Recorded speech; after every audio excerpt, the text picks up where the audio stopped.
So, for lack of anything better to do on a Friday afternoon, I recently took advantage of my increasingly overpriced Netflix subscription and watched Heart of Stone. And it was a tepid, unremarkable espionage action movie which makes for another entry in a subgenre that I like to call liquid cinema.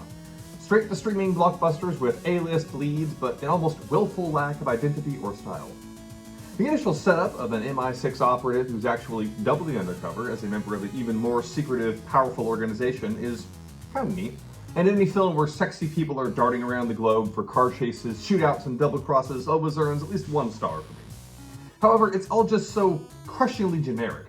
Even if Fast and Furious and Mission Impossible hadn't already shown us Black Ops outfits vying for control of a godlike AI MacGuffin, most scenes are just cribbed from other better flicks. From a mid-skydive fight to a convo with a hacker over an amusingly inaccurate dark web chat.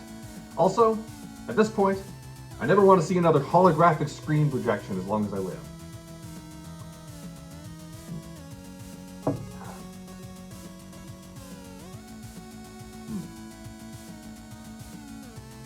Maybe I should have gone with toast.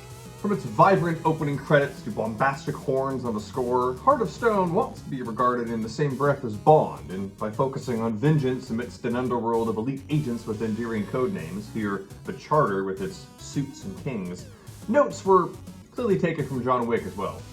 Unfortunately, it lacks the attitude and aptitude of either franchise.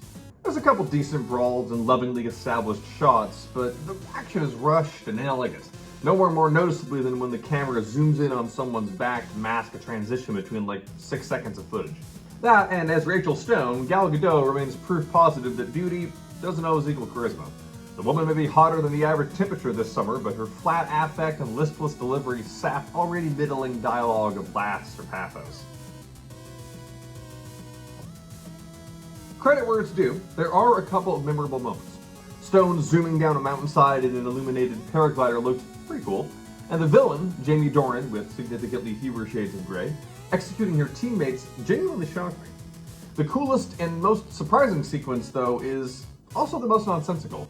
Setting a fight inside a translucent Zeppelin is sick, but why on God's green earth would the roundabout deep state store their supercomputer in an unguarded replica of the Hindenburg? For that matter, how is the Charter even able to function when they lose the heart?